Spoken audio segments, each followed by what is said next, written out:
What does the chat say? Yeah. What do you mean? Oh, what? Are you talking about the rating? Is that what you're saying? No, you want to know the chat that's watching us? Not yet. We're not doing that yet, Ricardo. But that's for nobody. No one can even see what he means by that. Well, if maybe we could at least point out that this week. Are we recording? Yeah, we're recording. I don't know that. It says in the corner. Are we live? Yeah, we're live. Ricardo, we're recording.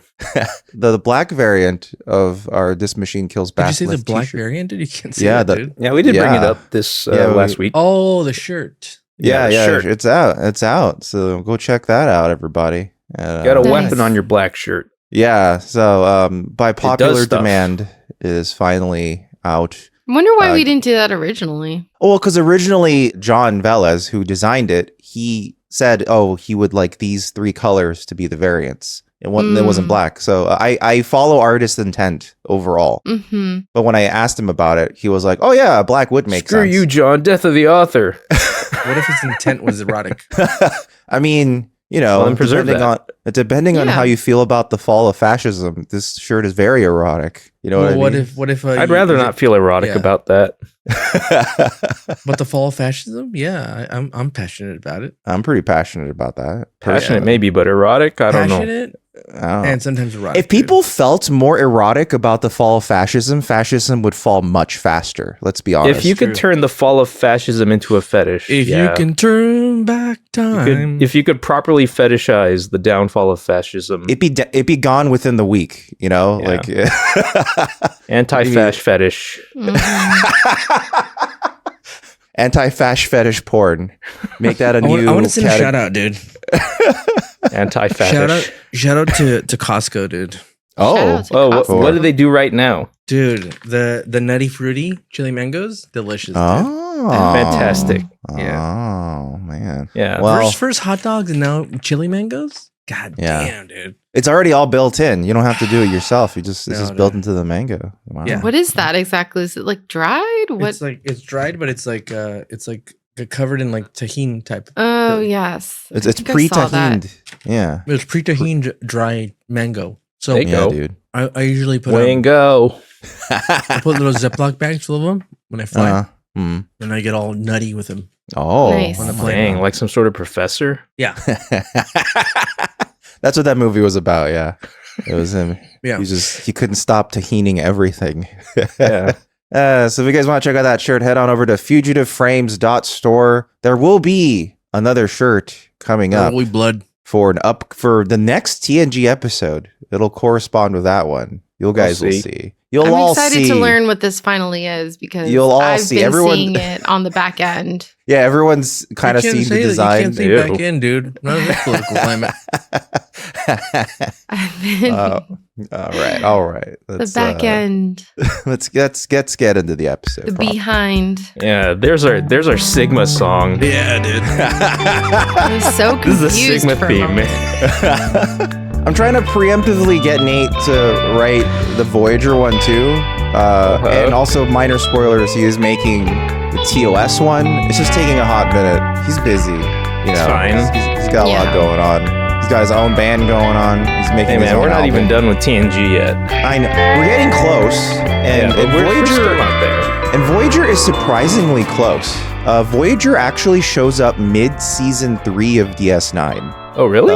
Yeah, isn't that crazy? I thought it showed up more. So we gotta juggle all of this? I thought it was a season 6 entry point each time. For some reason. I think it was 2 things. One, once the TNG team was done, they were kind of like, well, we got to give them something to do. We're not just going to lay them all off, which is a good thing. Yeah, that's kind of neat. Yeah, you should do that. And I think the other thing is that DS9 was kind of a ratings failure for a long time. And I think pretty much for its entire length, it wasn't that successful because it's so serialized that people weren't holding on as much. I mean, it doesn't seem that serialized right now, but people were having trouble catching up. Yeah. But you know, that's why. So was there any point where all 3 were airing at the same time? No, TNG ended. Unless you count syndication.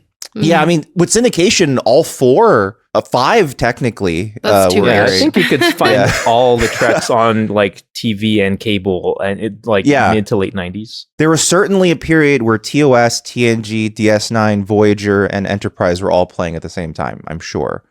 So that. Yeah, and imagine watching TV and you're like, what is this show? Why is there all these different versions everywhere? And I'm watching syndication. That is the landscape confused. I remember. Like at any given moment, I could change the channel and see some weird head prosthetics, and I'd be like, ew, I don't want to watch this. Yeah. You're just confused as to why there's so many of them. Oh, I also forgot that the third reason why Voyager came out so quickly, UPN was about to come out, and UPN wanted their own dedicated Star Trek show. So they wanted UPN, the Universal Paramount Network. I think that's what UPN originally stood for.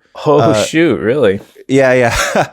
They wanted their own unique shows. So one of their gets was actually SmackDown, WWF SmackDown, that they got. But then the other was Voyager. When did they acquire Moesha? I think Moesha might have been created for UPN as well. I'm not even joking. Right. Yeah. And in UPN, if kids remember, or kids, we're all adults now, but kids then would remember that they also syndicated a lot of stuff from WB. So sometimes they would show even Pokemon. Sometimes they would show Men in Black. I don't really remember that. What I remember is that they were the second tier of Saturday/Sunday morning cartoon. Yeah, I remember they had a segment for kids called Open. They called it Open because this is UPN just said as a word, and they had people in neon paint singing as their bumpers, and I'm pretty sure they had Men in Black at least. I don't remember that at all, but I'm not going to say you're a liar. I could be misremembering. There was a weird time where you could even catch Pokemon on KCal 9 and all these. KCal 9 was where it began, and then it ended up on Kids WB. Right. This is the Wild West of kids TV shows back in the day. There was a lot of competition, a lot of cross pollination with stuff. Just the other night, I saw a full episode of the Indigo League Pokemon League. Just because it was recommended to me on YouTube, it was it's all here on the Pokemon channel. Oh, wow. Okay, I'll watch one episode, and it was nice. Was that the first time he went to... it's that Pokemon very League. First round where he gets paired up with that magician guy on the water field, and he gets Krabby and just wins the whole thing with Krabby alone and involves into Kingler midway through. But isn't this also the one where at the end Charizard just decides to go to sleep and that's why he loses? That's in later rounds. Okay, because the first round he just smokes the guy. He just smokes the guy. Yeah, because that's pretty disappointing later on because that's just how it ends. Yeah. So in any case, watched Gambit Part 2 this week. Right. The conclusion to the Riker Picard. No one had a Cajun accent. Yeah, Riker Picard. That was a letdown, really. Indiana Jones kind of adventure. It's almost Indiana Jones. Sure. It's almost Indiana Jones Part 3. It's almost The Last Crusade. Where I will say that this follows a long line of two-parters that suck. Yes. Oh, I disagree. I think it's a better coherent whole than a lot of other two-parters. Oh wow, it's not coherent, but it's still not good on the back end, if you know what I mean. Oh wow, I really disagree, but I might disagree for very different reasons. Yeah, very different. You like the girl with that crazy hairdo? I think you like Data as Captain. Well, actually, no. Once we get into it, I'll explain. But Gambit Part 2. He had to slap a bitch, dude. I mean, verbally. Yeah. He even finished it off by pulling his shirt like Picard would. Be like, I'm the fucking captain. Don't fucking talk back to me, Worf, you bitch. Yeah. But yeah, Gambit Part 2 first aired on October 18th of 1993, which was the day after Invasive Procedures. Now, normally we don't go around the sun for this. However, Dan has explained that there's something he would like to update us on anyway. So Dan, well, I realized based off of some fan feedback that it sometimes feet pics. I was like, oh, I don't like where this is going. No feet pics. No feet pics. Never. It's just that, we have a on week and off week when it comes to history. And I figured, well, on off weeks, I could at least take a look at where Simpsons was going at the time, because looking at Simpsons and what episode was airing actually contextualizes it really well in my own lifetime, my own timeline. And it helps me remember where I was for real, like in my actual memories compared to when Star Trek was airing. So right. I'll just take a moment to note that thus far, since the last time I mentioned it was the season premiere of season 5, which was Homer's Barbershop Quartet. Since then, 2 episodes have aired: Cape Fear and Homer Goes to College, where we were introduced to the Sideshow Bob rake gag, and we also learned the sound of a pig fainting. I don't remember. For some reason, Cape Fear, I always don't remember that well. I can't remember. I don't know. There's like a lot of details about it I don't remember, other than it is. Talk about it before you go to bed. See, I don't remember that. I don't know why. It doesn't stay in my head. Cape Fear, the episode. Barney, what's my new chainsaw hockey mask? Right. Okay. That I remember that. Okay. I remember that. And I remember, I think I couldn't tell you what episode. Oh, it's like a cigar smoking in a theater. I'll stay away. All right. I'll stay away forever. I don't remember that. Wow. This episode driving through a cactus patch. I vaguely remember that. I don't know why. This episode just doesn't stick in my head. I don't know. Mr. Thompson? They're like the Thompsons? Witness Protection Program? Right, Witness Protection Program. That's a premise. So I remember HMS that. Pinafore. Yes, I remember that. Yeah. Yeah, it's all there. Wait, is this pieces? Is this the one where he sings with Sideshow Bob? I think that's a later season. Yes. No. Wait, this is the season where he sings with Sideshow Bob. Yeah. The one where he says, "I've grown accustomed to your face"? No, that you're mixing up Family Guy now. No. No. Okay, he did sing that later. Yeah, I think I'm mixing up multiple things now with Cape Fear. However, the HMS Pinafore was this one. Okay, all right. Well, like Poor Little Buttercup and Englishman. Okay, well, thanks for contextualizing that for us, Dan. Now that we know, and also let's quickly go through our sponsors, because you know what, Extra.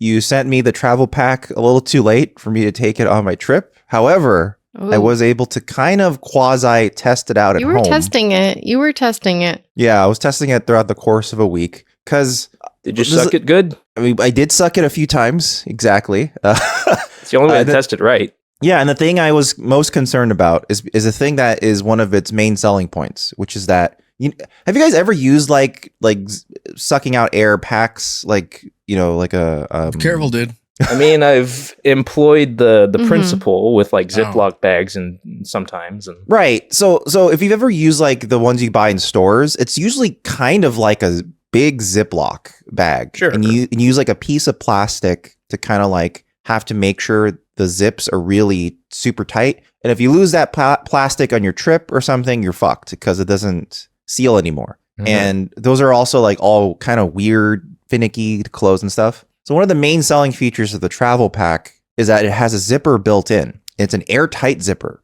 So I thought that was neat. But to me, that's a potential really strong failure point, right? So I decided to like open and shut it a bunch of times and like seal it for a few days, unseal it, try it out again. It held up. It actually held up pretty well. So I would say, and according to the packaging or the advertising, it did shrink down to about 60% of its original size. So it's actually not lying. So normal size. Yeah, normal size. Yeah, so it's advertised correctly. I mean, provided that your clothes are mostly like cotton and not made of like iron. Yeah, that's true. If you're Iron Man, you can't travel with your suit in this. Yeah. I mean, I did put like a pair of pants with the belt still on in it, and it's still. Why would you do that down. though? Who does that? Convenience. I did. Yeah. As soon as you get your pants on, there's your belt. Do you put your underwear in your pants so that way you just put it all in one swoop? If I could, I would, but that's more inconvenient. Doesn't it make you feel like Wallace from Wallace and Gromit? Oh, I love that.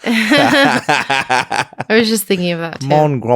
But I do have 2 pieces of feedback for V2 if they ever make a B2 or the travel pack. Because I want to this is an honest appraisal. Come on, Marvin, now's your chance. They're listening. For the Mark II, what is it? So 1, I do think they should put like a clear window on the other side of the bag, the non-zipper side. I say this because you can see what it's doing. Well, I say this because if you only have the one pack, it's fine. But they do sell it in packs of 2, 3, and 4. So if you do travel with that many packs, you might go, wait, which one was in what? And you would kind of forget. So it'd be nice to just have a window so you can see at a glance what was in it. And you don't have to like bust out a label and label it and do all this stuff. But just, a clear window would be a different material. And I think that's another point of failure. That's true. That might be why they didn't. I mean, the materials, I forgot to mention it. Why don't you just put a Sharpie, you put a 1 on it and you know what but the thing is, I don't how expensive bulletproof glass is. But I don't want to mark it up. You know, it's made of a really nice material, you know. Oh my God. So what I would do is probably put a label on it, but then like that's annoying, you know, like a tag on it or something. But put a sticker on it, dude. Yeah, exactly. But so that's fine. The other, I would say, and this is a bigger point, the little vacuum pump that it comes with, it's actually pretty nice. It's really strong, so it sucks out the air really fast. And it is pretty compact. So you could like put it in a lot of places really easily in your bag. Oh, yeah, dude. Yeah, you can. The problem is it doesn't have like a charging light. So you don't know if it's low on battery and you don't know if it's getting full to a charge. So you kind of are just kind of guessing. I think that is a big shortcoming because otherwise you're just always kind of like, well, I'll just charge it just to make sure. Now, to their point, they do say you can a single charge can vacuum 20 bags. So that's pretty good. Okay. That should last the whole vacation going and coming back. But still, I would prefer if it would let me know if it's low on battery. Because it's a battery, things will degrade over time. You don't really know for sure how long it'll last. Right. So, you know. But all that being said, yeah, I think it's pretty good. And if you guys think it's a good value, you know, you can go check it out at ekster.com. That's ekster.com. Check out if they have a sale ongoing, if not, because if they do, you can always use our offer code Newbie. That's NEWBIE, and that'll get you an additional 10% off your entire order. And you know what? I'd say also check out their wallets, because I think their extra wallets are quite good. Check out their Extra Wallet Pro and the regular Extra Wallet. I personally think the regular Extra Wallet is the better value, but check out the Pro too. It's got some cool features as well if you want. And you know what? Hold on. We don't usually bring this up, but even though our code is Newbie, that does not mean that you have to be a new customer to use the code, correct? No, yeah. I think as long as you've never used a code before with this never mind, then it is a Newbie code. Oh, well, yeah, kind of, but you can also just use a different email, and I think that works. Sure. Yeah, because it's just based on account. And they also don't care about that. It's kind of like, you know, our other sponsors, there's like, well, whatever. It's promotional, so they don't care. Well, if anyone out there has successfully reused the code more than once, let us know. Then we'll know for sure. I mean, I have. Personally. Well, I mean, like off of the same account, as though you can just reuse the same. Well, that's how I know you can't use it on the same account again. Shoot! But I did it on a different account because I wanted something from Extra. Don't listen, everybody! Stop listening now. Everybody, stop listening. Stop all the downloading. So also, it turns out it's free shipping on all orders, free returns within 100 days of receiving your order. And now they've changed their policy so that it is a lifetime warranty on all products. Every product is a lifetime warranty, which is pretty good. So again, head on over to the lifetime of the product or the lifetime of the person. I would say product. Product. So you can way longer than the person. Yeah, exactly. Especially in this economy. Yeah, I don't hope to be here too much longer. So again, head on over to ekster.com. That's ekster.com. Use our offer code Newbie for an additional 10% off any order site-wide. And you know that warranty is going to outlast you because they're all made with high-quality products that will definitely last longer than any human has any right to. So there you go. Maybe eventually the clankers will take them as like to make parts, you know, they'll recycle the wallets. Oh, I see you've adopted the new nomenclature. Yeah. Well, I take issue with calling like chatbots clankers because there's very little to clank around. It's software. Those are. Is that what we're calling them? Yeah. Solid staters. You need hardware. Clankers? Those are hard drives. Make a better slur. Stupid bodies. I demand high quality slurs, people. Owls? Owls? Wait, owls? Yeah. Yeah, I don't know. I just like, because when I see AI, sometimes I see what Al, you mean. You know what I mean? That's what I thought you meant. But how are you turning it into an L though?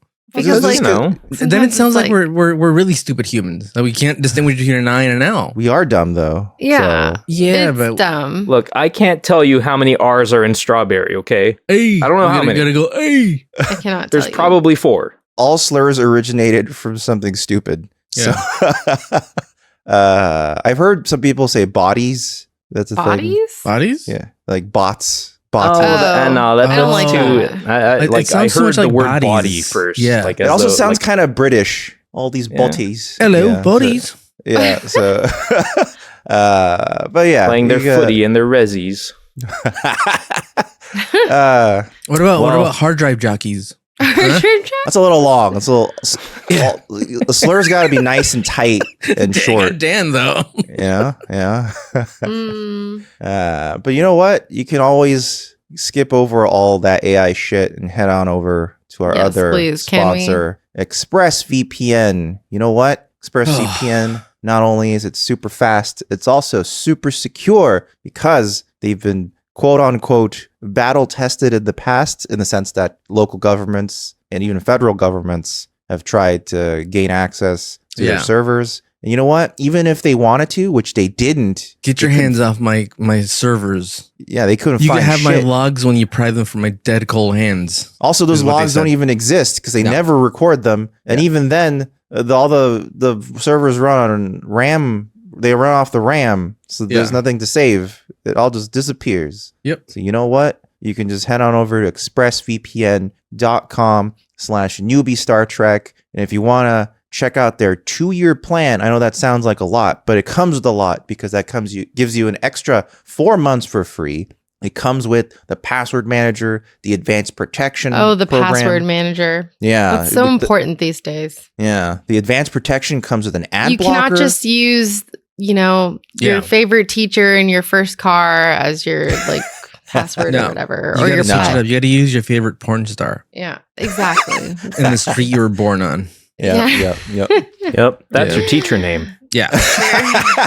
Yeah, exactly. But you know what? The advanced protection. Add Mrs. or Mr. and then put your favorite porn star's name, and that's your teacher name. Mm-hmm. The advanced protection comes with an ad blocker, a tracker blocker, and it is also ID alerts, which make sure that your info, if it's found in the dark web, it'll tell you. It also makes sure that you have ID theft insurance, just in case your social security number. Does it just tell you, and then you're like, what do I do with this information? It actually gives you options for following up. Okay. No. It actually it'll be like, okay, you should change these passwords. These passwords were found. Any accounts that have these passwords should be changed. Stop using your favorite porn star as your password tip. Yeah, but just find your name on the dark web. Like you find, you use your favorite porn star, but then add tits. I don't know, but.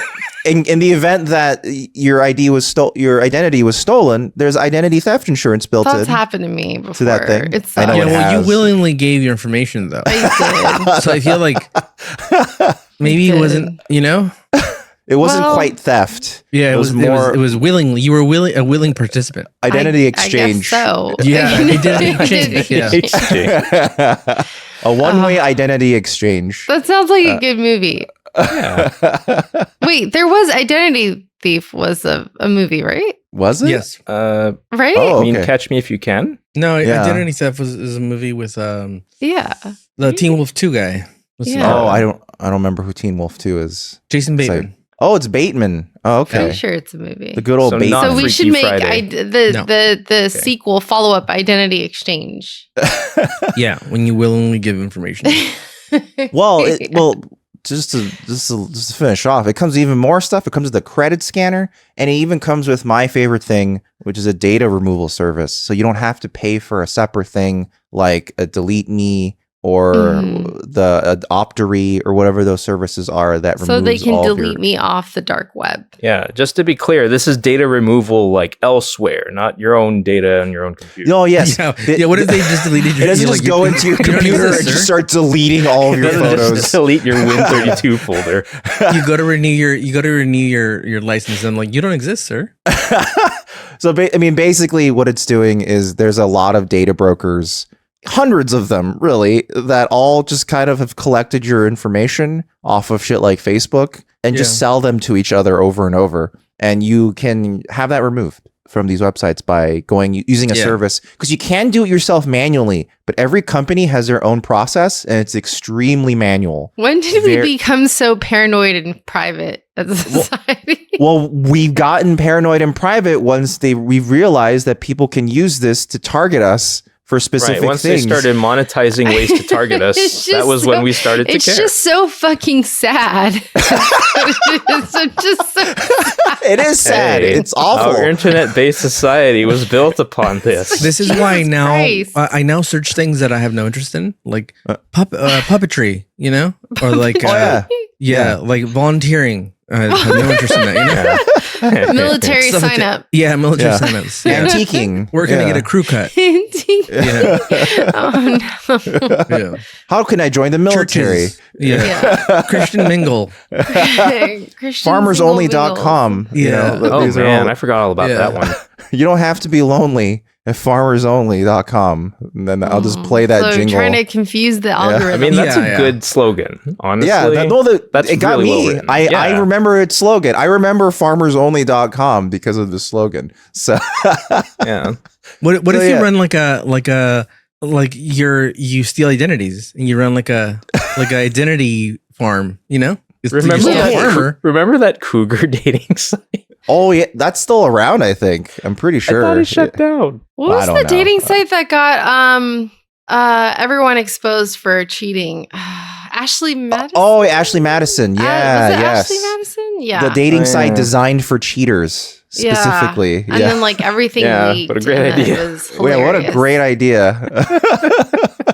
Yeah, it was great. Too many leaks, dude. But yeah, if you head on over to expressvpn.com/newbie Star Trek, you can get that deal if you sign up for 2 years, the 4 months plus all that stuff. None of the other packages come with all that stuff. Is there a dating site for people that like Star Trek? It's called Star Trek Convention in Las Vegas. That's what people do. No, because what if you're not into dating? What if you're like, I don't want fucking... You just ask what is a dating site for Star Trek, and then you followed up by saying, what if you're not into dating? I know, but you're saying a convention is a dating site, but what if I want to go to the convention without being harassed, dude? You can. I'm just saying a big part of any convention is people hooking up. That's what I'm saying. I guess so. Wow. I thought it was really just enjoying the fandom and the... You enjoy the fandom by hooking up. Yeah. That happens. For some, it's part of it. Yeah, absolutely. There are hotel rooms where many people gather and with the pineapples? Things. Usually it's held right at a hotel. Yeah, exactly. Only if convenient you're that way. dressed like a Klingon and... It's not even a joke. Like, it's people will be like, come dressed up, you know, and... All right. You know what? To each their own. These are things, you know. Sure. You know, King shame, dude. There's also Star Trek The Cruise. Star Trek The Cruise. Yeah. Although Star Trek Ashley Madison website. I mean, look for the people with horgons. Yes. Oh yeah, that's true. Pineapple friendly. Horgons. I wonder if anybody's been to like Cancun or something, and then someone's like, "Oh my god, is that a horgon?" It's a really specific reference, and they're like, "Oh, I found my person," and you just go, "Oh, sorry, it's a Porygon." Wrong type of person. But yeah. And still also, freaky, if you guys aren't sure, it is a 30-day money back guarantee, so you can try it out for 30 days and send it back. So again, or keep it. Yeah. So again, expressvpn.com. You know what you should do is gift it to your parents, dude, because. But then you'll have to do it for them. You're so angry at them. Well, just like don't bother with your parents, man. I mean, mom's dead, so I don't have to worry about that, dude. one person done. Done. But like it feels like everybody's falling for things, and I'm like, weren't you guys the guys? Weren't you the people that were like, don't believe everything on the internet? And then like now you're like, oh, Fox News said, shut the fuck up. Oh yeah, dude. there's all these shrimp formed the shape of Jesus. God bless. God damn it, dude. I saw this. I read an article. What article? Oh, it's on YouTube. So it's not a fucking article. It's a fucking video. Did you know that it's my 96th birthday and no one wished me a happy birthday and I baked my own cake? I cried. Someone took that photo of me crying. But with the candles all lit at the same time. Yeah. God damn it, dude. And my leg's missing. Very real. We gotta. They gotta sell like a package that you could like give to your parents. You know. There's nothing though. Your parents would find some way to break it. To be honest, it doesn't matter. They would willingly give their information. Someone would find their phone number, and they would just call the phone number. Eventually, you'll start seeing Bonzi buddies on it. Yeah, and then you'd be like, "Where the fuck did you get a Bonzi buddy in this day and age?" Like, yeah, and they show you their USB drive. Oh my god! God damn it. They show you their zip drive that they hook up. Their jazz drive. Yeah, that they hook up to their eSATA mount. Like, yeah, I still have all the firewires. Okay. Yeah. I know you do.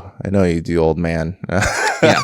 What was it, like IDE 334 or something? Yes. And then you had the printer mounts, all this shit. Serial ports. Remember serial ports? Oh man, we had to screw them in to make sure.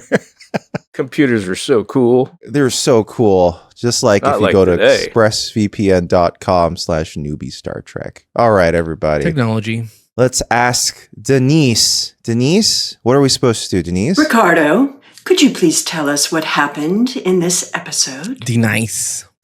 Part 2. This was a weird episode.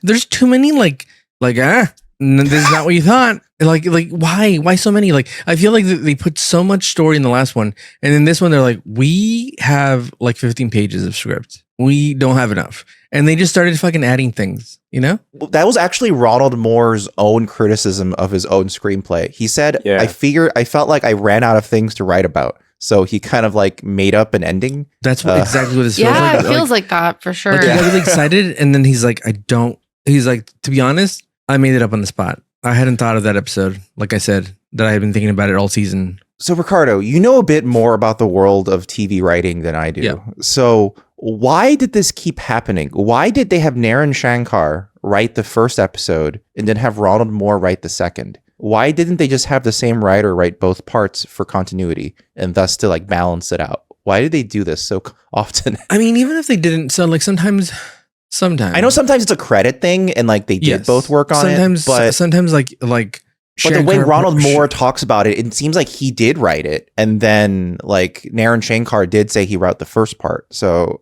why? So usually, and I don't know how this one runs, but some of them are chaotic, some of them are not chaotic. Right? Probably, I assume they were. How are these guys working on 2 shows or just 1 show?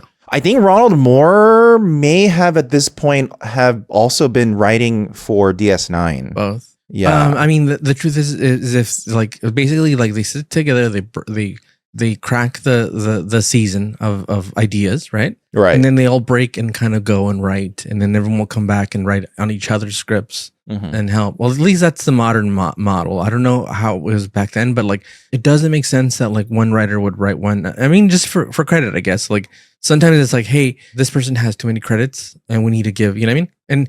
And like everyone's okay with it. Like, oh yeah. They should. Why not split that across parts that aren't 2-parters? Why not? I mean, who knows? I just don't know what these people were thinking, dude.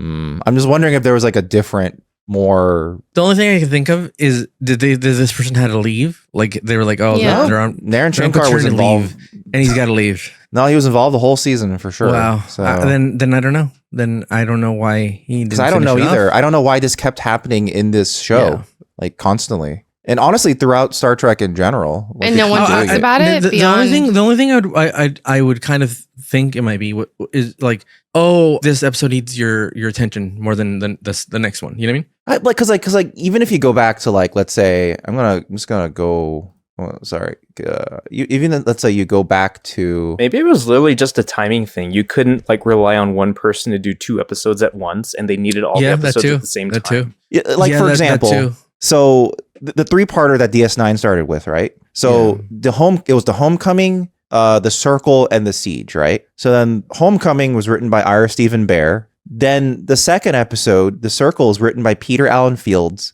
And the third was written by Michael Piller. Why didn't they just have one continuous writer? It's so strange. Well, again, that one's probably for credit. Work, that one's for credit. That one's for credit for sure. Like you don't want one writer getting credit for 3 episodes. Just like you want to split it out between the whole writer's room. So it could be that like he did write all of them, but like he gave credit for other people that kind of contributed more during the rewrites or the idea. Or again, it might have been for speed. Like if you wait for one guy to do it all, you won't get your 3 parts at the same time that you need to make your season. It's like workload balance. Yeah. And I mean, and you have to think like these are 25 episodes, dude. 26. Yeah, they do. 26. They needed to make these fast. Yeah. And they need to jump on to something else. Like I'm sure. I guess there was also a mentality back then, and even sometimes with some modern like more syndicated shows where they think scripts can be made faster if multiple writers work on it together. Like, because there's that feeling because I remember there was a discussion about like, why is modern Simpsons so weird? And a big part of it is that for a lot of them, they had so many writers just putting so many fingers in one script that it ends up like kind of like a mile-a-minute script that has too many things going on it, and it's like really fast. And then there was a certain season, the season where they had the Death Note parody for the Treehouse of Horror. Apparently that season in general is considered like a big uptick in quality, and a lot of it was credited to the fact that they decided to give writers their own episode, and this is your episode to work on, make it personal, make it something that you think is interesting. But I think before that, it was every script was like a huge collaboration. Everyone worked on it. So I wonder if Star Trek functioned maybe not that intensely, where, you know, like the biggest example of this is probably Family Guy, where like everyone touches every script completely and throws in all of their random jokes. That's more the usual than anything else. Well, right. What I remember hearing about their writing process is as soon as they reach a cutaway point, they send people away, or like they like, okay, you figure out what that cutaway joke's gonna be. Yeah, exactly. Yeah. Well, what they do is they break story. Yeah. And then everyone breaks story, and they contribute to like bits or something. They come out with a plot line, B plot line. And then once everything's all set, they'll break and they're like, okay, the writer will take it over and he'll write the dialogue, but then they'll come back and I'll punch it up again. So like, see if he can find a way to tie in A and B, if at all, that needs to happen. But now, as I'm looking now, this dude has an episode near the end, so that could be it. That they're like, hey, you have more important episodes that are towards the finale. Go do that, and I'll finish up your second episode. That could be it, yeah, because it is still credited to. The story is still credited to Naren Shankar. So that could be what's going on, yeah. But that's what it feels like. It feels like they just ran out of things and then they just added. It feels like they added some of the double crosses. And I'm like, but what for? Like I get it, but like there's so much subterfuge going on, and not all of it is like explained or like set up. Because even Picard goes, "I'm having trouble keeping it in my head who I'm betraying." Yes, yeah, it's like they're just self-reporting there. I felt like that was like a nod to the audience there. Like I'm like, why didn't they also brought in James Worthy to do filler? I know. Okay, there's a really funny story about. So the really tall Klingon that is basketball. Okay, like how tall is that guy in real life? Like, well, because he's the basketball player.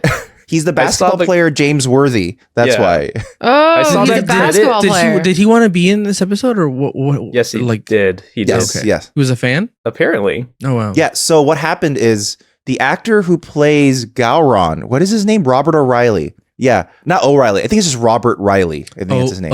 O'Reilly. Robert Riley and James Worthy happened to be sitting next to each other on a plane. And James Worthy, James Worthy is a huge Star Trek fan. So he recognized Robert Riley right away as Gowron and was like, man, I would love to be in Star Trek one day, you know? And that is how he made the connection. I'm a big fan of your eyes. And it happens to be a happy coincidence Crazy eyes. that this episode needed filler.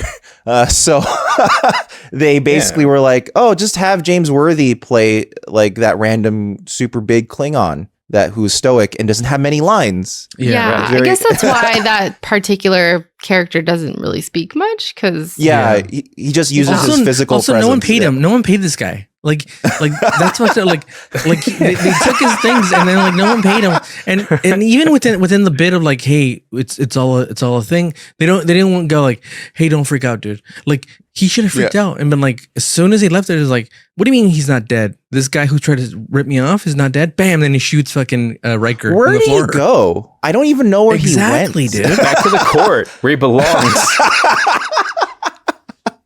Get back in this episode. The stadium. I'm gonna say this is a 3-star. This is a 3-star episode. This is a 3-star ship episode for me. Yeah, that's so low. I had more fun than that. Oh wow, I'm like very different, but I'll wait. I'll wait. Okay, I saw James Worthy in the credits, and at first I thought surely that's just some actor who shares the name. Like it's not James Worthy. And then I see the Klingon and see how tall he is, and it doesn't click in my head. And I'm like, oh wow, this guy's super tall. Is he a basketball player? Yeah, and I didn't even remember that James Worthy was a credit, because he's taller than Michael Dorn, and I believe Michael Dorn is 6'4", which is they make pretty a big tall. point to give you like an angle from his shoulder down to Worf too.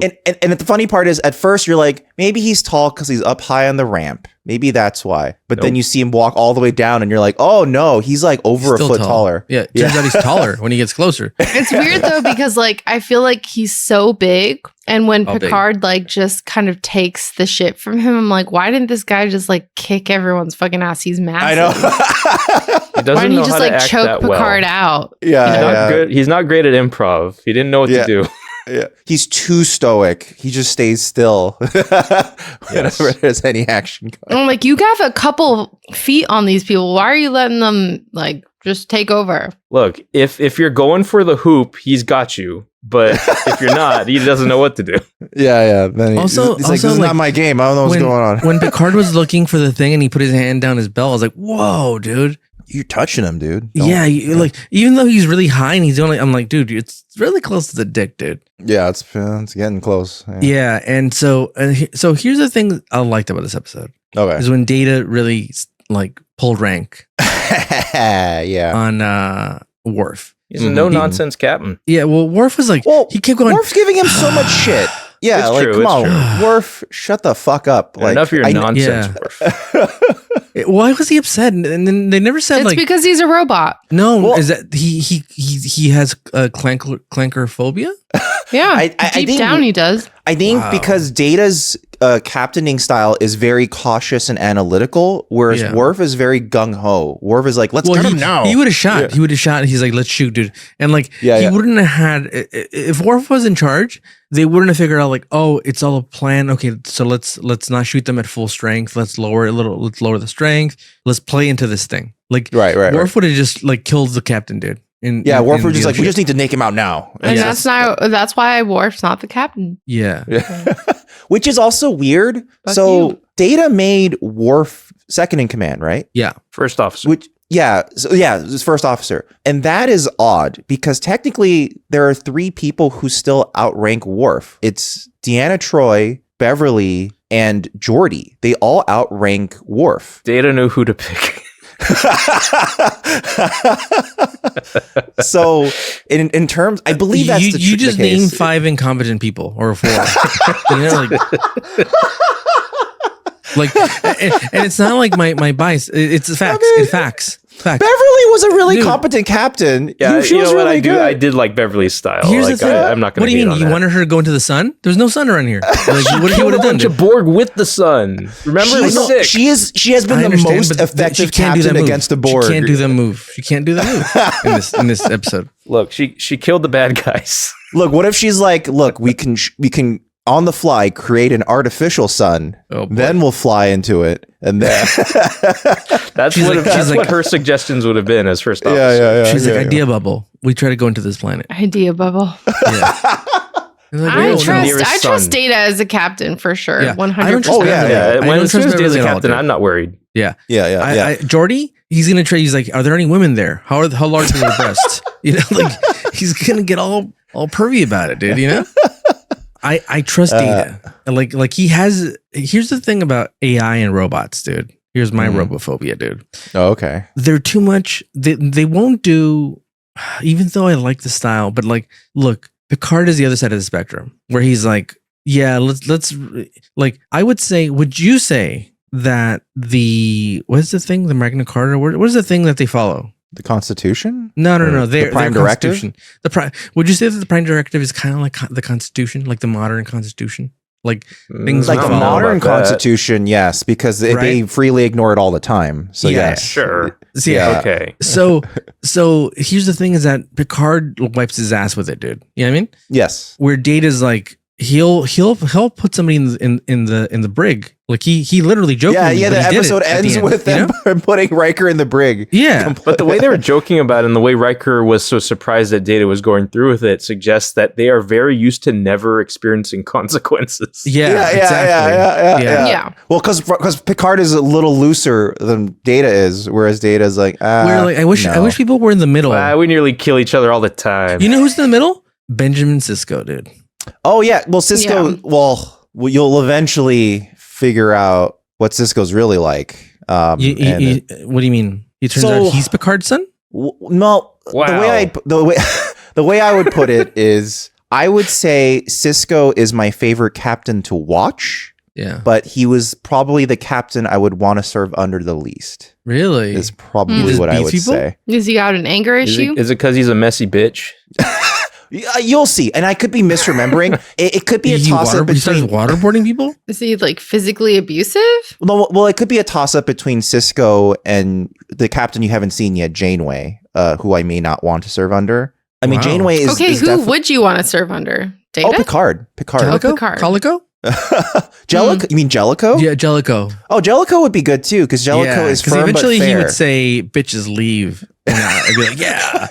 That's not him. That he didn't play that part. He played the guy who gets thrown out the window. Yeah. You're right. The dad, that 70 Show's dad, does play a character in Star Trek eventually. Ooh, I'm excited for that. But not that character. Not Jellico. Jellico was the RoboCop 1 main villain. So yeah. This weapon thing was so lame. Well, it's Cerebro, and it was originally supposed to be really just like X2, where it was supposed to be capable of killing millions at a time. Yeah, so that was the thing. It was supposed to be like a weapon of mass destruction originally. You know who they needed? You know why who not they needed? Keep it to be that? I don't know. You know what they needed is they needed Geordi to go up there. And then he's like, Geordi, do your thing. And he's just thinking erotic thoughts. And she fucking loses her shit. Wait, she's there's no aggression. Yeah. Only lust. Oh no, so many breasts. And then I think it's incredibly hard when someone tells you makes her head blow up.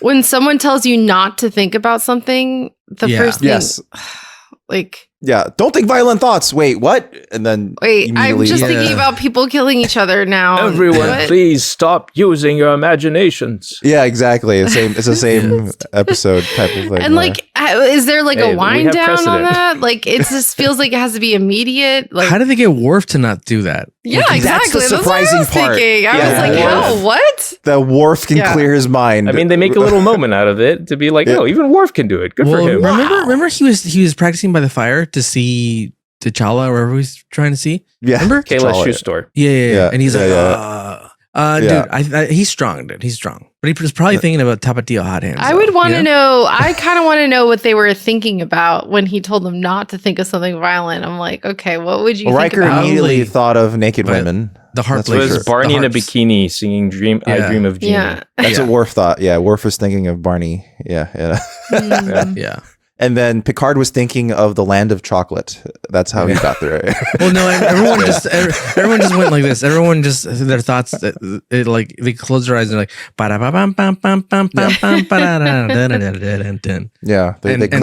their minds. Yeah, cleanse their mind. And then what Riker really thought about was his fucking trombone. He's like, that's true. Mm-hmm. Yeah, minuets and all that. Yeah, dude, minuet. Yeah. So apparently Ronald D. Moore was hoping to have it be okay that it's this hokey because it's about the origins of Vulcan. And it's like, yeah, it harkens back to older times in a way. His way of justifying it was saying, well, it's kind of an old thing idea, so let's give it a Roddenberry style justification, which is a think happy thoughts sort of ending. Yeah. Well, here's my thing: is aren't the Vulcans like logical? They're supposed to be. They're logical, but they're also a storm of emotions that they keep in check. Right. So they're the both. logic is like something they learned, later in their civilization. Yeah, and the logic is, well, they weren't. Before they were very like off the handle. Right. Actually, yes. And then they learned peace, right? Or like they became peaceful or something? They became peaceful by controlling their storms of emotions. And that's where the Romulans split off. The Romulans were like, fuck that. We're going to keep our emotions. We love feeling. And apparently that's why that resonator stopped working in the first place. Yeah, exactly. Right. So. Because everyone could just because be peace peaceful. can overcome wars. The Romulans were like, we love Little Caesars. We don't care what people think. But that was one of the weaknesses of the episode is where, like, the very first episode, they explicitly say over... Fight your hopes tonight, man. That's all I can think of, dude. Like they're all singing and they're all clapping, Is that what you would think about if you were told to not think violent thoughts? Yeah, don't think violent thoughts. Stay, man. I don't even know what that is. What's that? It's a sunny. It's always sunny thing. Yeah. Oh, okay, shit. I haven't seen enough of that show. But in the first episode, they say over and over and over again, they're looking for Romulan artifacts, and halfway through this episode, he goes, "Actually, it's Vulcan." And you're like, what the? Yeah. They After reading it more closely. Why was it hiding them on Vulcan artifacts? It's a little confusing. We're all over the place in this, but it's fine. Romulan artifacts, like I like that Riker goes to talk to the guy from the Chuck Norris movies and the captain, and he's like, bro, and he's like, you're gonna kill whatever his name is. Picard's name. Oh man, Galen. Sarah was pointing out in the scene, the seat that Richard Lynch is sitting in is comically large compared to Richard Lynch himself. Yeah, he looks like Riker's a baby chilling in a really sexy pose. And he's like, and they're like. It feels like they're telling each other secrets, like teenagers. It's like, tell like what's a T, dude? What's a T on like? And then he's like, well, you have a crush on? He's like, they need some Teen Vogue magazines. You're gonna find out who doesn't like me. And we're gonna kill him. Give me your burn book. Yeah. And then, those chairs made it seem like he was like a little kid. Like when little kids sit on those or adults sit on those like really big chairs, the like oversized chairs. And I hate how Picard just trusts people. Like the Vulcan lady comes in, she's like, you sent a message. I know you did, you piece of shit. And he's like, what do you mean? What do you mean? And he's like, I'll tell you the truth. I'm undercover. I'm undercover. And he's like, oh really? Well, let me tell you my fucking plan. I hate Picard sometimes. Like, it's like, just keep your mouth shut. He could have said like, oh, okay. Like, well, I'll just follow you. Like, you could have lied, but he's like, no, my name's Picard and I'm here to party. And the weird thing is, if you follow the logic of it, why would she reveal that she knows that to him when she was going to betray them all at the end anyway? Exactly. I also realized that this is a Vulcan in Rom face. Oh yeah. She got the same surgery. The second Rom face instance. It's a real problem. She got it appears to be a problem. Rom face is it's a cultural problem. I'm not okay with it. Yeah.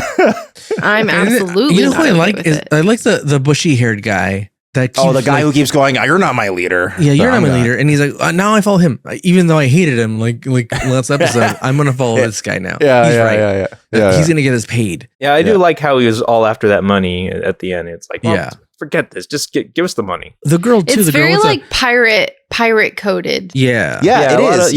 Like a lot of like, parlay. A lot of like, we'll change captains depending on who's going to pay us. They vote, essentially. The voting. This is me coming off of Black Sails after watching Black Sails. I mean, there's a legitimate mutiny that happens. You're totally on the money here. There's only one truthful, realistic portrayal of pirates, and that's Pirates of the Caribbean's one. Yep. It's Black Sails. It's the only one. Yeah. The only one, dude. That or Cutthroat Island, dude. That's it. Either that or Muppet Treasure Island. Muppet Treasure Island by far is the most accurate, by far. I mean, you may hate them, but it was accurate. Yeah. You hate it because it's too accurate. You hate how accurate it was. I have no idea whatsoever how accurate it was. I mean, I'm assuming Tim Curry was actually alive during the time. Oh, I mean. Back in the days of piracy. Yeah, absolutely. So at one point, Picard's like, I'm the new captain now, motherfucker. We're all taking over the ship. Fuck you. And then he's like, he goes to zap him and he zapped himself. Why didn't he do that from the beginning? Why? That's true too. Oh, switch the thing. When did he do that? When did he switch their transponder? They totally didn't show that at all. When did he change? He's like, okay, so no one actually knows when, because I was I probably just missed it or something. Nope. Yeah, did he do it as like a sleight of hand once? He does you didn't know I switched the thing, and it's like, but why didn't you do that from the beginning? Why? And end this whole thing. I don't understand. It doesn't make any sense. Yeah. And then it is always hilarious though to watch someone just kill themselves in that manner. Yeah. I think it's hilarious personally. Picard. It was hilarious. But this means that Picard has killed again. Yes. His kill count continues to rise. Technically he killed himself. Technically. Picard's hands are still clean. He unalived himself, dude. It's all clean. Here's the thing though. When this lady the weird eyebrow lady, when she says, "Oh, I got to go alone to this thing," and then Picard goes, "Well, I told Riker to call it in, so and she couldn't have communicated more in her face, that she didn't want that to happen. So why didn't he go? Oh, I'm gonna just shoot you. You know what I mean? Why instantly go? Oh, okay, bam, punch her out. Or we'll do that, and then just shoot her in the back, dude. There's so many things he could have done, dude. And he sees her face go, oh. Yeah. I can't believe, it's over exaggerated, her acting, and also she acts emotions out a lot for a Vulcan. Yeah, right. That's kind of weird. Yeah, maybe that's part of her cover because she's supposed to pose as a Romulan. But is she? But she's no longer undercover when doing it in front of Picard. She's just really method.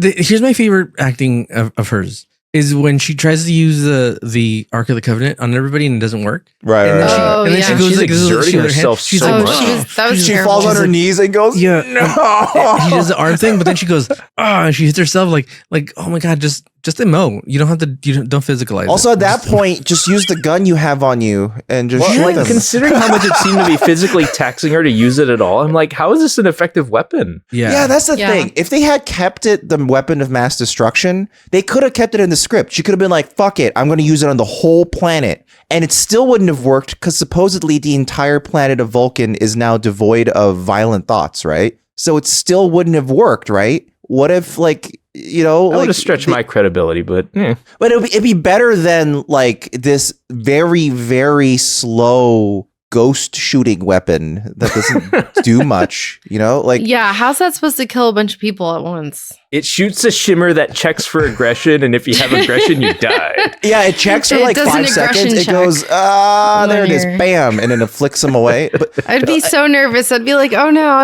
don't think violent thoughts. Oh no. I mean, it's again Star Trek demonstrating. It's again Star Trek demonstrating that these sci-fi weapons suck. They should just use a regular gun, and it would be way more effective. They could just use a standard disruptor or phaser or anything. Really? Yeah, it was only pushing people back.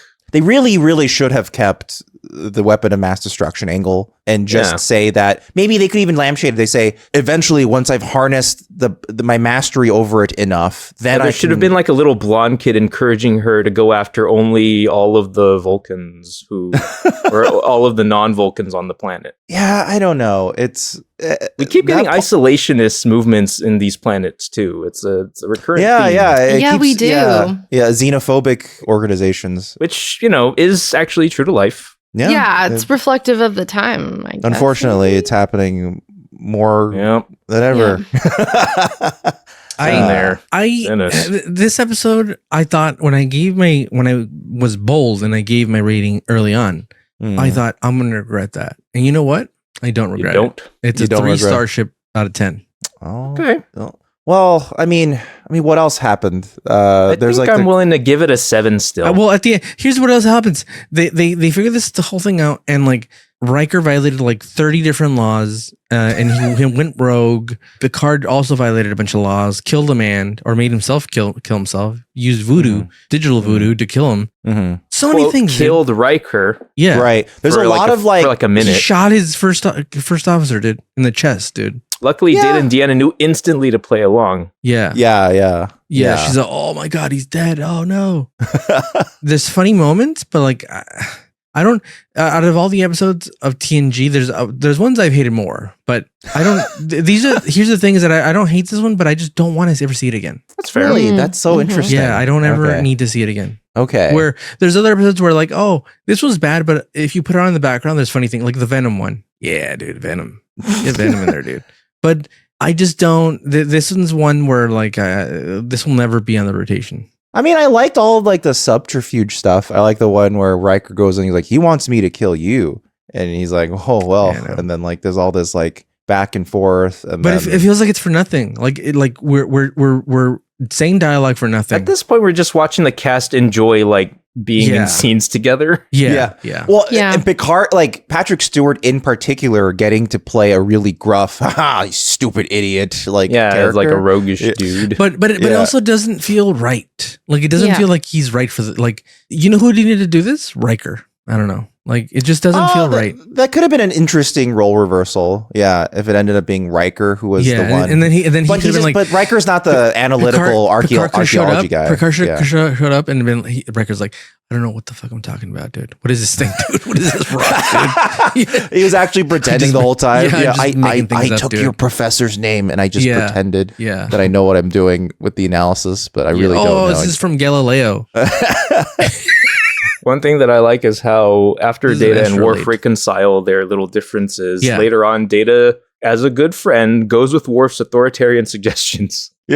That's fun too. But like, you know, it ends up being the correct move. I think Data does the analysis. And he goes, right. Like Data knows the situation and applies things accordingly. Yeah. But I also do like that Worf took Data's like request to heart and was like, okay, I won't push the issue while we're on the bridge. You know. Yeah. and he said, and I do like that Data went like, hey, I hope I didn't just end our friendship. And that was a great scene. Yeah. I like that Worf was like, you know what, let's rewind that shit and like let's pretend it never happened, dude. And he's like, Frenzies. I feel like that's way too adult for modern times. Yeah. What a fantasy to imagine that such an exchange could occur in a professional setting. Mm-hmm. Never. Yeah. Here to tell you it never happens. Yeah, I made a coworker cry, so I don't know. I believe it. I don't think I gave my score. I'm gonna go with a 5. It was just very middle of the road for me. I'm not I'm take it or leave it. It just was, I don't know. Like, I don't know what to make of this episode. It's just the ending was really strange too. Like the whole it just kind of like they're like, oh, peace wins. Anyway, you're under arrest. Here's the thing. I feel like the character with the hair was lost. Like that was a good character, I thought. Like it just had a good look. The lady with the red like hair and like the weird. Yeah, she was like another like kind of sidekick. And like I'm like, oh, when she first appeared, I'm like, oh, we're gonna find out about her thing. Cool. And then, but no, she was just a side character, dude. Yeah. And I liked her makeup. She stood out because I kept like going, when are they going to put her in action? And she never showed it. Like it just like the hair thing, the makeup, prosthetics, everything was like cool, and they just wasted it on nothing. I feel like because they just wanted to show the multicultural gang, but I'm like, you could have put one of those harmonica dudes, you know? It'd be hilarious if one of them was like a evil harmonica dude. Like I forgot what species that was, but but that species, Blues Travelers. That would be a great like nickname for them, Blues Travelers, because they're blue. So Mm-hmm. What about you, Dad? What would your score be? What would you say? I think you were at a 7, right? Was that right? Yeah, I was at a 7. I think I might, like, upon thinking about it some more, maybe 6.5. Yes. But, okay. Yeah, no lower than 6.5. There's some fun do the here. talking, dude. You know what? I'm gonna be a really big detractor here. So, oh my God, he's gonna go 9. Close. I'm at an 8.5, actually. Yeah. I actually like the episode quite a bit. Then why don't you marry it, dude? Okay. I think it has a lot of flaws, obviously. There's some weird logic going on in it. Sure. The thing is, I think the big thing that I enjoy about it is that as soon as Richard Lynch shows up in the first episode, to me, a lot of the feeling of it feels like a cheap canon B movie to me. And it has that tone and feeling moving forward. And I think that's what I liked about the first one. But I think it carries into the second one as well. There's not enough Richard Lynch in this one. Well, that's the thing. There's enough of him like kind of chewing the scenery in that one scene with talking with Riker alone. And there's a little bit when he's like on the bridge going like, as long as I still have this, I'm in charge, and like there's enough that makes me feel like this is like, I don't think it's intentional. Why didn't he go get the fucking thing, dude? The little pyramid. Well, because he was scared and he wanted to make sure his crew did it. But I think I think it feels like the semi-convoluted plot of like a B movie could have, a B action movie. And I don't think it's an intentional homage to B movies, obviously. It doesn't seem like one at all. But I think the way it was constructed, and especially with the dumb ending where it turns out peace is what solved it, it actually reminded me a lot of Miami Connection at the end. Because when Miami Connection ends, there's an end card at the end, and it specifically says, only through the elimination of violence can we achieve world peace. And I feel like that's the exact same point they're trying to make with the fact that this weapon of mass destruction no longer works as long as we don't think about violent thoughts anymore. So, like, I feel like that's like a corny, fun ending for an episode that was full of corny, fun action and corny, fun twists. It's not like a serious episode. Like it didn't have it didn't have like a strong sci-fi bent to it at all. It was just like a general action adventure and felt kind of dumb. It had the same type of plot holes that like an Indiana Jones movie would have, where it's like, why would they do that? Whatever. It's just he's in the Temple of Doom now. Like it's not a big deal. It's just like something to have the fun set piece things happen. And to me, in that regard, I enjoyed it actually quite a bit. Right. I mean, the tone really shines through at the very end where it's like, Picard, everyone thinks you're dead. And it's like, well, off I go to a nap. And it's like, exactly. Right. Yeah. Yeah. Like Picard's strangely loose at the end, like even the basketball player Klingon, he has like little moments where you're like, oh, he's doing like stereotypical I'm a badass thing, so I'm gonna spill the wine on the floor. Yeah. It's very I don't know, it's schlocky stuff, but it's schlock. This episode is filled with schlock, which TNG usually tries to not do, but it felt like it was a bunch of schlock, which I enjoy if it's all in the tone of it. I like how one of the components of the psionic resonator was just like a lead sinker. And then like it looks like a sinker for fishing. Yeah, and then or Picard's looking at it and he's like, "Well, this looks like." I love how he's geeking out over it. I was like, "Well, that's the god of death and that's the god of war, and that's weird that they're on a thing together." I'll give some credit to them. Like it's him figuring out like the mystery. It's like, oh, I know what's going on here because I know what the Vulcan symbol for peace is. Right. That was the tiny bit of lore that was in that we forgot, is that like he knew right away that you need to purge your mind of violence. Well, there was a missing third piece on the resonator as it was so far, and he basically did what Goken did when Akuma hit the Shingoku Satsu on him by emptying his thoughts of all violence and thus survived the raging demon. Is that what Goken did? I don't know. I just know that Akuma never killed nobody. Yeah, same for Gen actually. Gen also empties his thoughts and thus also doesn't die from the Shingoku Satsu. Doesn't Ryu defeat Nikali by emptying his thoughts? Yes, that becomes oh my God. I don't think it's possible to empty your thoughts. No thoughts, head empty is the ultimate technique. Which is funny because that's also not possible. That's actually also what Bruce Lee in Jeet Kune Do advocated for. He was like, basically, don't think, just do. You basically need to train your body. I feel like that's impossible. Well, remember that karate is the empty fist. Yes, that's what it means to begin with. A lot of karate is also about like counter hitting. Yeah, karate. It's about counter hitting a lot, to the point where they have counter hits to counter hits as part of the general styles. So and then you get more frames.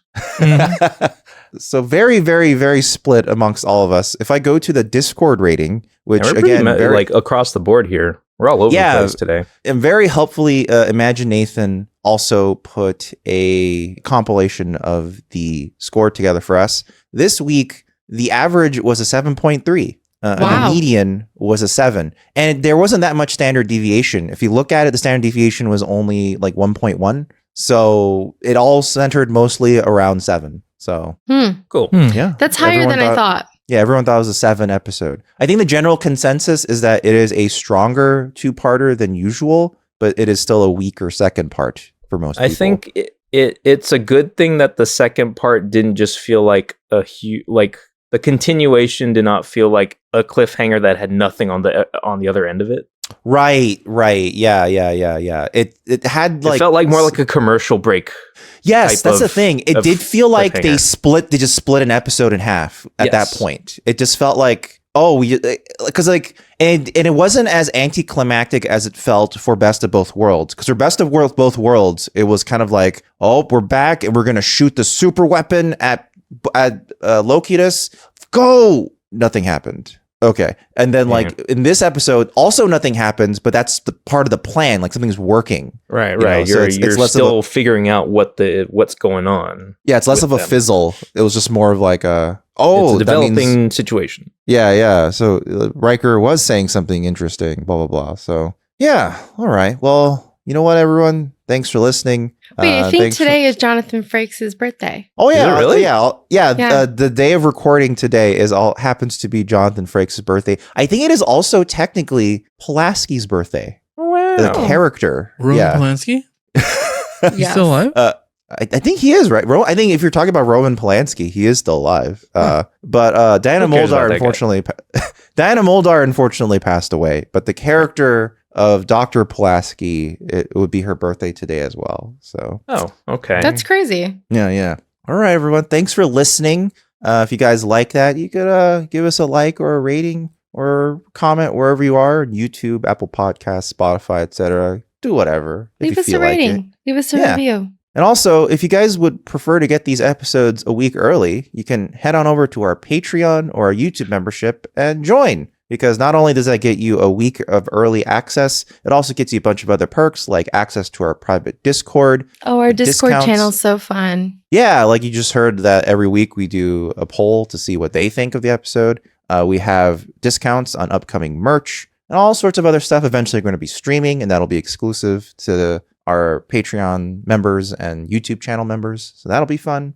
Yeah, all sorts of stuff. And then also, if you guys would ever like to send us an email, you can always email us at contact@newbiestartrek.com. That's contact@newbiestartrek.com. This week, we got a letter from Joshua, and it's an interesting one because the subject line is question on faith and religion in Star Trek from a South African listener. Interesting. Yeah. So, hi, newbies. This is Joshua. Your podcast has managed to reach a listener from South Africa. Wow. I started listening to you about a year ago. I was also a quote unquote newbie about 6 years ago when I decided to watch what the franchise had to offer past the J.J. Abrams Kelvin Trek films I had seen. While I didn't like the new shows released post 2005, TOS, TNG, and DS9 easily became favorites of mine. All of this coincided with my own religious deconstruction and the opening of my mind to new perspectives. The shows elicited both thought and enjoyment with their enlightened stories and unique concepts. With DS9 incorporating more meaningful story elements than TNG did that have to do with faith and religion and how they impact societies and personal relationships, how would you say your own relationship with faith, or lack thereof, has influenced how you perceive these new stories? Do you want Trek to continue to touch on faith and its effects, or remain a bastion of a humanistic and atheistic utopia? With all my thanks from across the ocean, Joshua. That's interesting because interesting. It is true that DS9 is the first Trek to like heavily touch on religion, and like it's a central plot point in many things. Right, especially it's like its role in society as a whole. Yeah, I think that's the big thing, is that like I don't think Trek is advocating for even in DS9, it isn't advocating for religion as a primary focus of belief, because DS9's even caveating by saying that, hey, there are really aliens in this wormhole. That's probably where their religious beliefs came from. Yeah, so like it's sort of based in something. Yeah. But I think that what DS9 is doing, and I kind of agree, is that you can't fully ignore the fact that religions do exist in societies, especially ones that aren't what the Federation are, because the Federation explicitly moved past it, right? Yeah. But then the Bajorans aren't part of the Federation. They went through their own bunch of cultural strife and occupation by the Cardassians and stuff. And functionally, what got them through the occupation was their religion and their faith. So that's just something that exists. So I don't know if it's something that is easy for Trek to consistently write about thoughtfully. That's the part of the problem too. Yeah. Is that both a religious idea and an atheist idea can be written about really poorly. And I agree.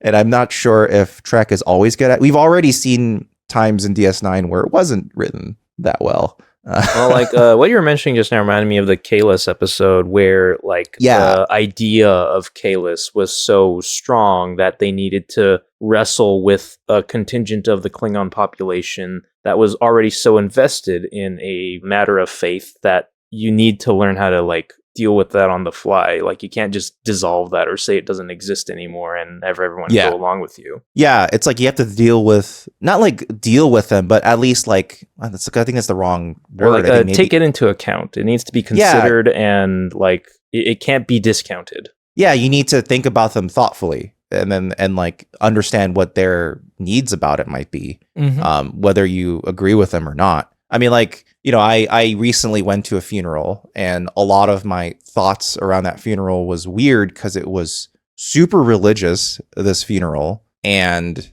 the person who had passed away was not religious. So it was this weird thing of they're doing the religious part kind of for the family, not really for the guy who died. So there is an aspect of community to religion that is very strong. Right. So I don't know. I mean, there's a few other personal complications aside about using religion, but it did have me thinking about ultimately, was that a thoughtful application of also it wasn't thoughtful, I think, in the sense that there was no alternative. My family would, especially that side of the family, would be like, no, it's going to be a religious funeral, a Christian funeral, no matter what. We're not going to try to deviate from that at all. I just want to be cremated and dumped somewhere after they take my organs. Yeah. I do not want and sprinkled. Yeah, or just dump me. Eventually, I'll end up everywhere once I'm dumped. So just dump me somewhere. What about the dump? That's fine. Yeah, eventually I'll end up everywhere as Ash. So bury me next to an ET cartridge. Love it. But cremate me and sprinkle me over some cat food or something. I don't know. You want to be so we're gonna feed the cats. Yeah, I don't mind nourishing them. We're gonna do that episode. No nourishment. What are you talking about? With ashes. We're gonna do that episode of Married with Children where Al Bundy fed everyone the dead ashes of what's her name, the neighbor wife, Darcy. Marcy Darcy's mom. Yeah. Yeah. But yeah, I guess that's my kind of thoughts on religion in Star Trek, is that it is there, and you just like how in a lot of life, religion is there, and it's not always even if you don't believe in religion, it is not inherently a negative. I think for some of my cousins who became more religious as they got older, I would say, based on what they've gone through, it's probably a net positive. They have that structure and they have that community, right? Regardless of what your belief systems are. But, other times religion is abusable. I've seen plenty of that too. So it's a mixed bag. Just like anything, it depends on how it's socially deployed, I guess, so. I mean, just like any belief system, it can be corrupted and used for ill. Yeah. And I think DS9 is an exploration of that. You saw Kai Opaka, who was clearly acting in good faith on everything she did. And then you have Vedic Wynn, who was a huge asshole and using her religious beliefs. Yeah. Opaka was and you also Barail, who's somewhere in the middle. He seems like a little creepy, but he also seems to be acting in good faith. He just wants to love, if you know what I mean. I've come to learn. Showed him some stuff. Just let priests get married. So that's the thing. Or be gay. It's fine, dude. So I learned that Vedex in Bajor, they're allowed to have kids and stuff. So the sexual tension and stuff is actually like permitted. It's not like a weird, I shouldn't be doing this. It's not I'm a senator. Like he's allowed to have romantic relationships. So they might be like trying to allude to that. I think part of it that's wrong is his performance. I think he's supposed to be like kind of looking at her like romantically or longingly sometimes. So sometimes it looks creepy. Yeah. I don't think it looks right. Maybe that's just the actor, dude. We can't blame. I think part of it is the acting. I don't know if you can do it non-creepily if all you got is an orb vision to go on. Yeah.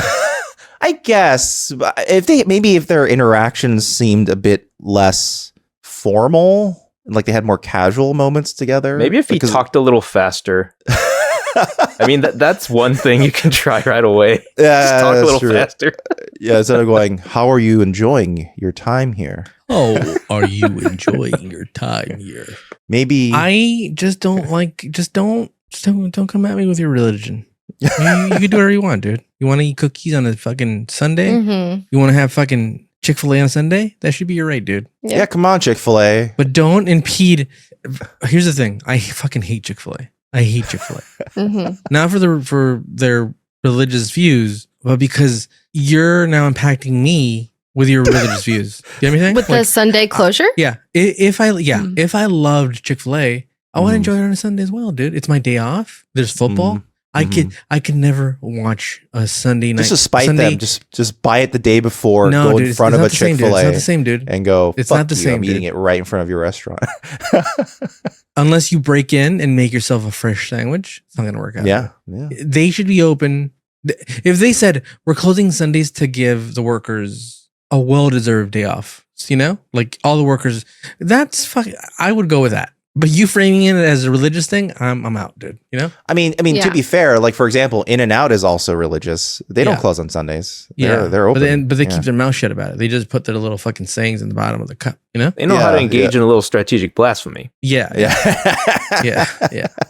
Exactly, dude. Everybody loves blasphemy, dude. Also, Chick-fil-A is not that good. It's like it's only good with the sauce on it. And that point, that's not good chicken. We've talked about this, Marvin. Yeah, Raising Cane's and Chick-fil-A are only sauce mongers, dude. Fucking sauce jockeys, dude.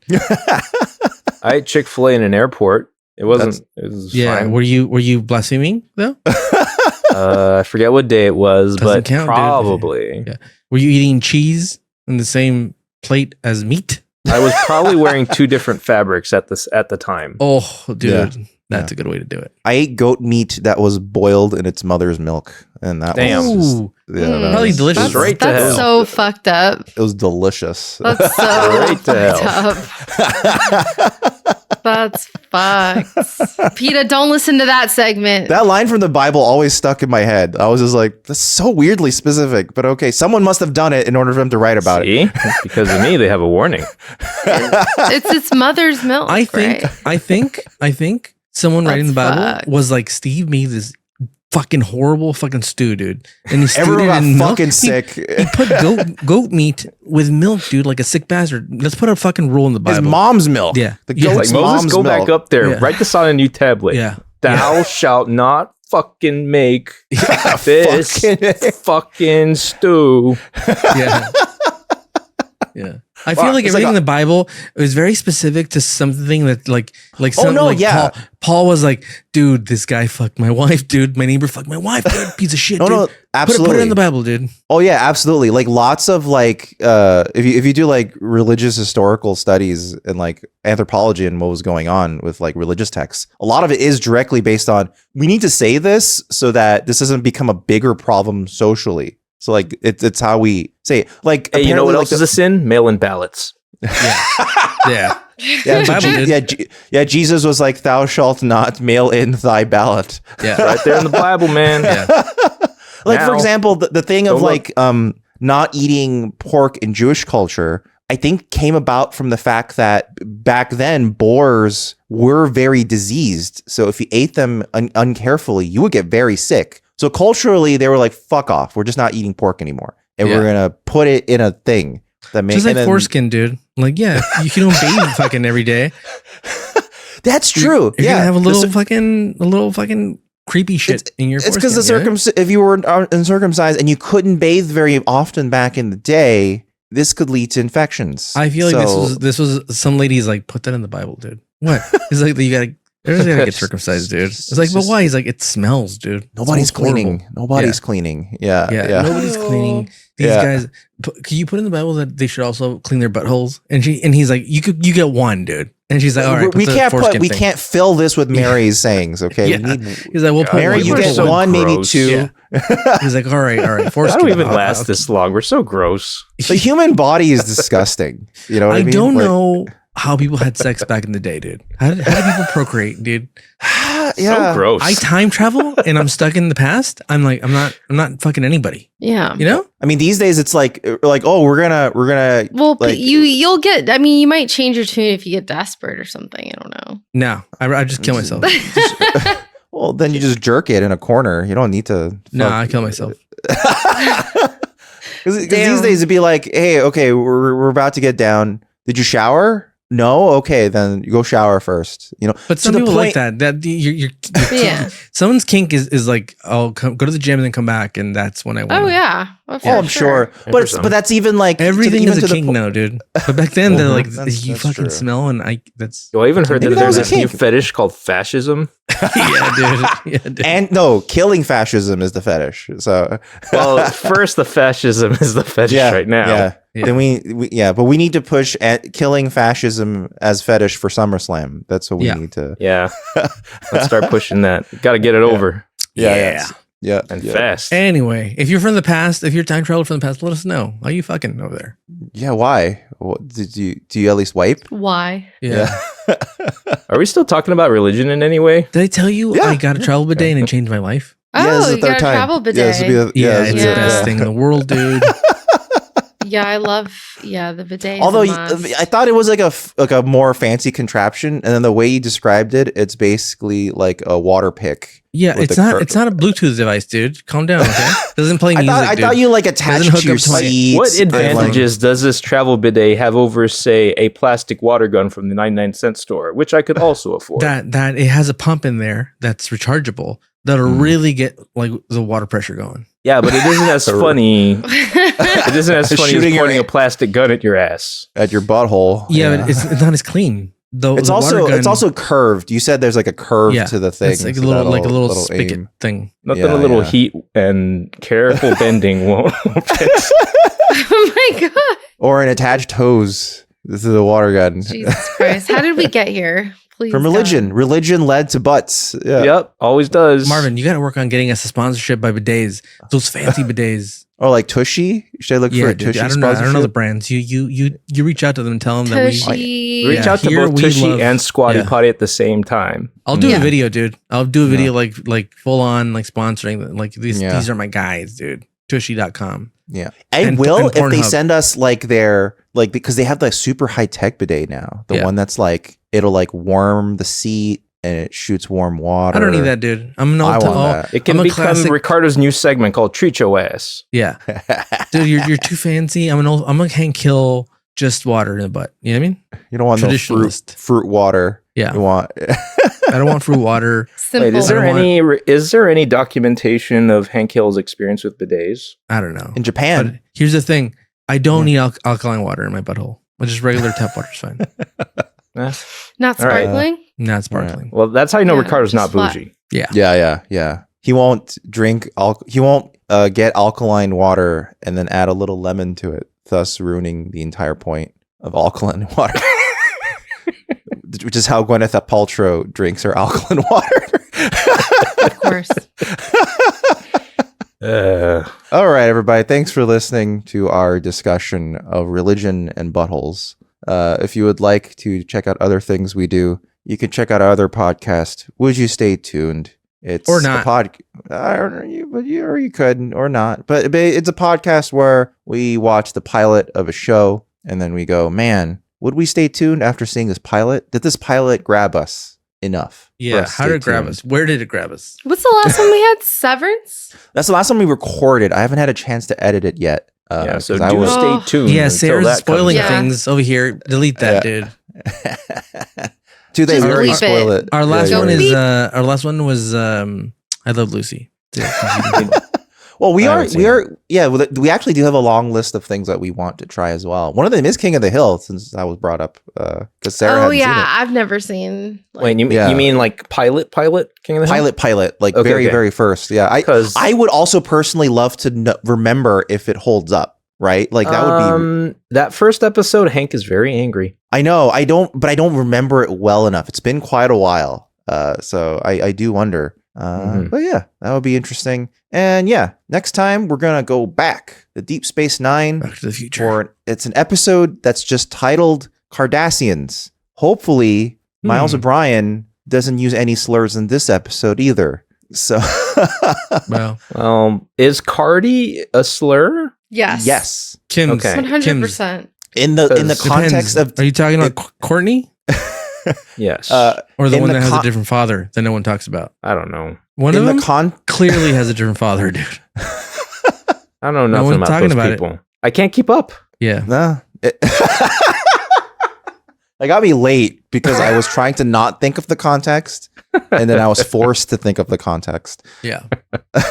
But yeah, I mean, in the context of Deep Space Nine, the term Cardi is supposed to be a slur. Okay, because I thought the really bad one, of course, is you start referring to their heads, right? Yes, so Spoonhead is even worse. Oh my gosh, Marvin, you have to bleep all this. No, you guys say it's in the context of the universe, not in real life. Like.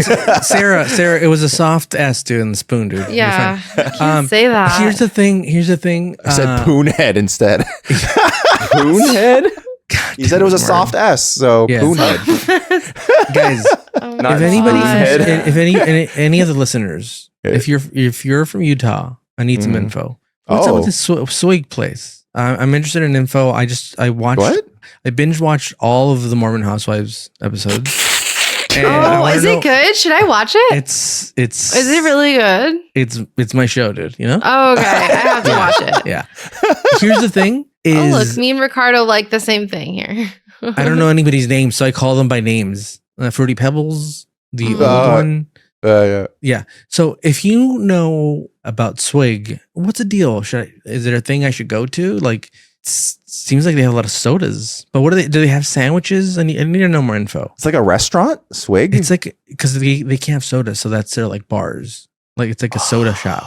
That's so interesting. Yeah, it's called Swig. I mean, I'm gonna look it up right now, but basically instead of bars, real world shoppers that have been there. Like, do they have sandwiches? What's the deal? So instead of like a bar, instead of bars, they have basically like old timey pharmacies with like soda jerks sort of thing. They're mixing stuff in there. They're mixing like sodas with like coffee cream. That's a new thing. Like you put Diet Coke and coffee cream. Yeah, that's not new. They did that back in the soda jerk days. Yeah, like a long time ago. Marvin, that's not new. I don't keep up with this shit, dude. Like you, dude. It's not keeping up. That's very old. Yeah. What counted as coffee creamer back then? Because I don't think they would have had like modern versions of like carnation. Goat milk. But they would do like heavy cream in like Coke. You can't. All the it's time. in the Bible. You can't use goat milk on your sodas. Because like there's like cream soda, right? But if we're talking about like Coffee Mate or something inside a Diet Coke, is that what you're talking about? Yeah, but I think that's just modern day. That's I think that's just a modern equivalent of what they used to do with sodas. Yeah. Now at the AMC they have Coffee Mate you can put on your soda. Yeah. I don't know about that. Quick update. I just looked at the menu. They do have like small bites, but do they have like meals? Do you want like? Do they have full meals? I want to know. Like, do they have sandwiches? Don't answer too many questions, or else they won't have anything else to tell you. Yeah. You want a personal account? I'm interested in these garlic nuts. Garlic nuts are always just empty calories. It's just like it's garlic bread in a naughty form. Yeah. Naughty. Yeah. All right, guys. Tell me about Swigs. Yeah, and we'll also see you guys next time for Cardassians. That'll be fun. Hopefully, I forgot what it's such a generic name, so I don't remember what this one even is. I'm just gonna say it right now. Poor Miles. Yeah. This is where Kim marries Kanye. Okay. Oh God. Poor Miles. Okay. And on that note. Goodbye, everybody. Bye. Bye, everybody. Take care, Miles. Bye.